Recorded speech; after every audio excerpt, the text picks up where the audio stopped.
Olá, está no ar o resumo da semana. A gente abre esta edição com a comissão processante que investiga o processo de impeachment do prefeito Marcelo Crivella. Os parlamentares decidiram pelo arquivamento da denúncia. O relatório final, elaborado pela comissão que apura a infração político-administrativa do prefeito Marcelo Crivella, foi lido pelo relator, o vereador Luiz Carlos Ramos. A comissão entendeu que o prefeito não teve responsabilidade nas irregularidades do processo de prorrogação dos contratos de publicidade para o mobiliário urbano e deu parecer contrário ao impeachment. Os vereadores apontaram técnicos da prefeitura como responsáveis por erros graves nos processos. Não se enxerga a responsabilidade personalíssima do senhor prefeito Marcelo Crivella, mas não há qualquer sombra de dúvida de que o rito do processo administrativo foi subvertido de forma temerária. A comissão vai encaminhar um pedido para votação na Câmara para suspender a prorrogação dos contratos de publicidade. Paulo Messina ressaltou que o relatório final desagrada oposição e situação, sendo, portanto, parcial. O relatório desagrada tanto ao governo quanto à oposição, porque, por um lado, o governo esperava que a comissão atestasse a lisura dos contratos. O que a gente viu não foi isso. Os contratos foram feitos de forma ilegal e eles beneficiaram as empresas em detrimento à prefeitura e à cidade do Rio de Janeiro. Agora o futuro do prefeito está nas mãos de todos os vereadores. A votação em plenário acontece no próximo dia 25. Para que Marcelo Crivella seja afastado do cargo, são necessários 34 votos. CPI da Conlurb chega ao final. Os vereadores decidiram que o prefeito Marcelo Crivella não cometeu infração administrativa ao participar de evento político e de pedir votos para o seu filho, que era candidato a deputado federal. Por 4 votos a favor e 1 contrário, o relatório final da CPI da Conlurb foi aprovado. De acordo com o documento feito pelo relator da comissão, o vereador Tiago Carribeiro, o prefeito Marcelo Crivella não cometeu crime administrativo. Foi uma decisão ou do servidor ou do funcionário terceirizado de ter participado do evento político que realmente aconteceu, isso está constatado.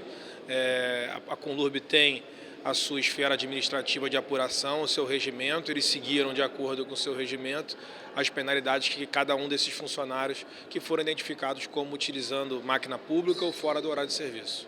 No entanto, a presidente da CPI, vereadora Tereza Berger, apresentou o relatório à parte. O maior ponto de discordância entre os relatórios da vereadora Tereza Berger e de Tiago Carribeiro é justamente sobre qual a culpa do prefeito Marcelo Crivella.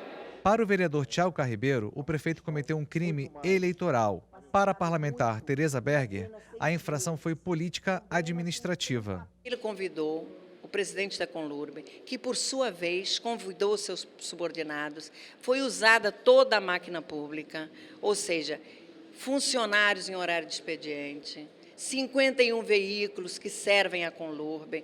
Então, eu acho que está mais do que caracterizado.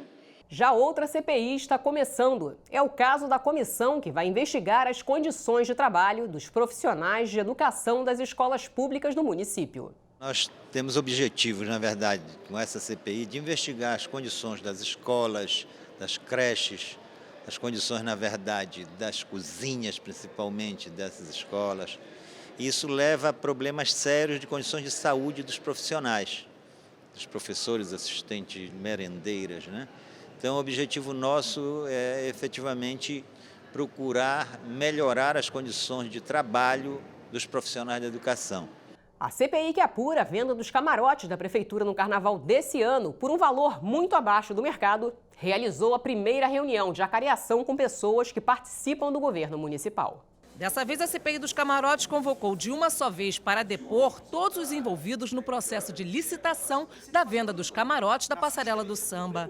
A comissão confrontou os depoimentos do assessor-chefe do gabinete do prefeito, Isaías Avarize, o advogado e coordenador de captação de recursos da Subsecretaria de Eventos da Casa Civil, Vitor Travancas, e Alexandre Gonçalves, da Subsecretaria de Serviços Compartilhados e presidente da Comissão de Licitação.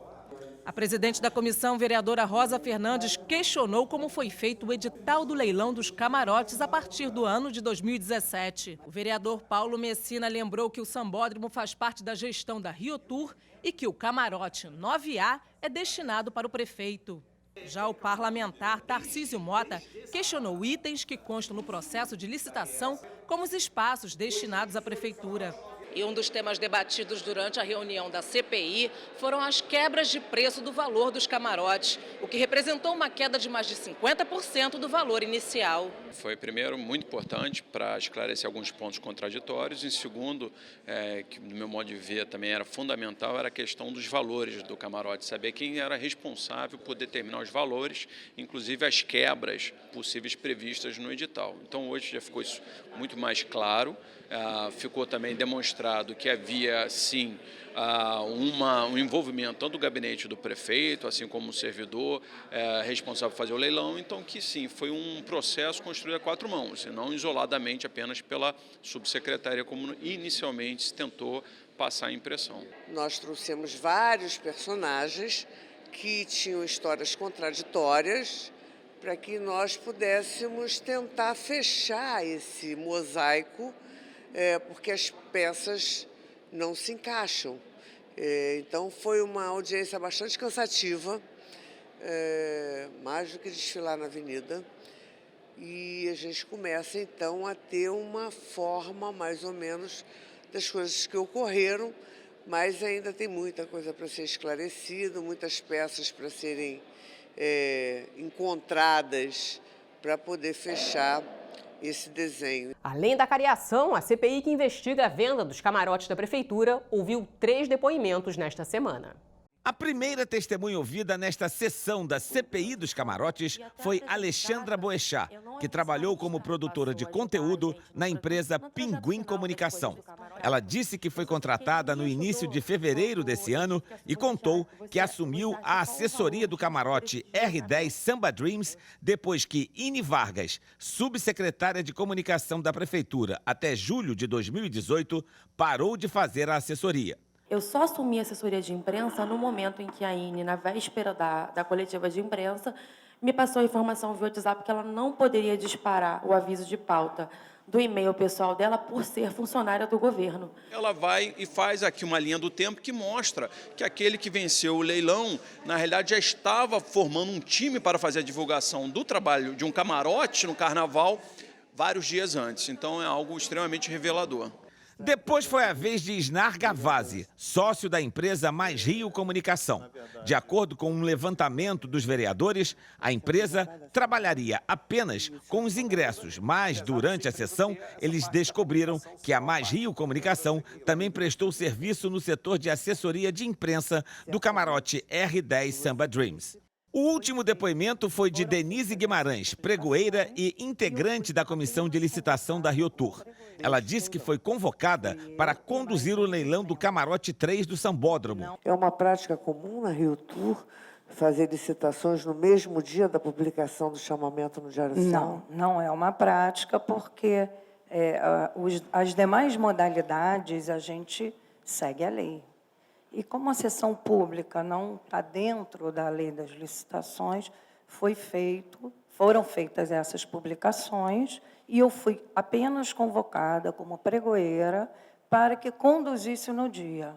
Depois desta sessão, os vereadores saíram com uma dúvida. Quem contratou a empresa do ex-jogador Ronaldinho Gaúcho para o camarote 9A? Por isso, eles decidiram convocar a empresa para prestar esclarecimentos à CPI. A gente achava que hoje um dos depoentes, que era da agência de comunicação, que fez todo o trabalho de comunicação do camarote, fosse nos dar essa resposta. Ele não deu. Portanto, nós precisaremos ouvir alguém da empresa que representa o jogador Ronaldinho para a gente esclarecer como é que ele se meteu nessa furada e quais são as responsabilidades dos agentes públicos nesse caso. Frente Parlamentar, que trata de políticas públicas das medidas socioeducativas, se reuniu para debater a decisão do STF que liberou menores por causa da superlotação dos centros prisionais. A Frente Parlamentar, que discute as medidas socioeducativas em meio aberto de jovens e adolescentes, ouviu representantes do Judiciário, do Ministério Público, das Secretarias de Educação, Assistência Social e Direitos Humanos e da Ronda Escolar. Dessa vez, o objetivo foi discutir a recente decisão do ministro Edson Fachin do Supremo Tribunal Federal, que determinou a transferência de menores infratores que estejam em unidades superlotadas de 4 estados, entre eles o Rio de Janeiro. A medida limitou a 119% a taxa de ocupação das unidades socioeducativas, determinando a transferência de adolescentes para unidades mais vazias ou, na impossibilidade dessa alternativa, para o regime domiciliar. Segundo o juiz presidente da Coordenadoria da Infância e do Adolescente, cerca de 70% dos jovens infratores internados abandonaram a escola ainda na 6ª série. E o atual desafio é criar novas vagas para que esses jovens retornem às unidades escolares. É preciso que a educação tenha um trabalho muito específico e direcionado para manter esses adolescentes na escola e trazer de volta aqueles que saíram, para que não haja esse grande índice de atos infracionais. Outra coisa muito forte que foi discutida é a questão de se investir muito mais na educação, na família, porque o primeiro foco é esse. Se você investir na educação, na família, você vai ter muitos menos casos de menores infratores capazes de ter necessidade da medida socioeducativa, seja ela em meio aberto ou meio fechado. Veja quem foi homenageado na Câmara Municipal. Autoridades e convidados lotaram as galerias e o plenário da Câmara Municipal do Rio para acompanhar a solenidade.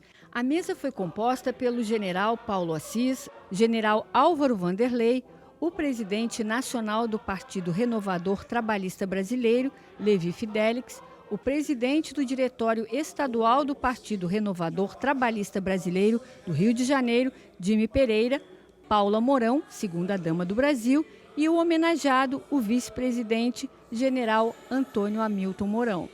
Sua Excelência hoje passa a ser cidadão carioca de papel passado. O vice-presidente, general Antônio Hamilton Mourão, recebeu o título de cidadão honorário do Rio de Janeiro e a medalha de mérito Pedro Ernesto. Durante a sua fala, o vice-presidente do Brasil, Hamilton Mourão, deixou a mensagem do governo Bolsonaro, falou sobre o Flamengo e o espírito do carioca. E considero, desde há muito tempo, essa cidade como minha segunda terra. Gosto muito de Porto Alegre, minha terra natal, onde eu tenho inúmeros amigos, mas aqui, nessa cidade, eu tive a oportunidade de realizar alguns dos meus maiores sonhos. E eu tenho certeza que com o crescimento e a melhoria da situação do nosso país e a solução dos problemas sociais e econômicos que nos afligem, essa cidade irá ocupar cada vez mais o lugar de destaque que ela merece. Em 4 meses, ele vai fazer 100 anos. Destes, 71 trabalhando como ator.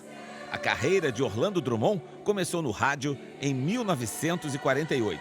Mas só 10 anos depois, em 1958, surgiria o dublador, que conquistou o Brasil. O primeiro grande sucesso foi o personagem Sargento Garcia, da série O Zorro. Depois vieram os consagrados Popeye, Scooby-Doo e Alf, o É Teimoso. Eu fiz primeiramente o Popeye. Ai, papai da Ilha mesmo. Tem o Popeye, o Gato Guerreiro, o Seu Peru, era o Peru com mel de Vila Isabel. Mas uma brincadeira que eu fazia com a criançada boa. E Scooby-Doo para as crianças, né? Aproveitando as comemorações dos 100 anos do ator, em outubro desse ano, o vereador Raymond tomou a iniciativa de homenagear Orlando Drummond com a medalha Pedro Ernesto, a mais alta honraria do município do Rio. Orlando Drummond é, na verdade, desses que é uma unanimidade. Você pega desde as crianças até os idosos, posso dizer, ele encantou e continua encantando. Uma outra homenagem já está a caminho. O jornalista Vitor Galhardo, nosso colega aqui na Rio TV Câmara, prepara um livro sobre a vida de Orlando Drummond. Ele vai ser lançado no centenário do ator. Na verdade, eu sou um fã dele como dublador, mas acho que mais do que nunca, uma pessoa que tem 100 anos, com muita história para contar, ela precisa ter a sua história preservada, a sua história contada para que mais pessoas possam saber quem de fato foi o Drummond e o que ele fez para a dublagem. E o resumo da semana fica por aqui. Até a próxima!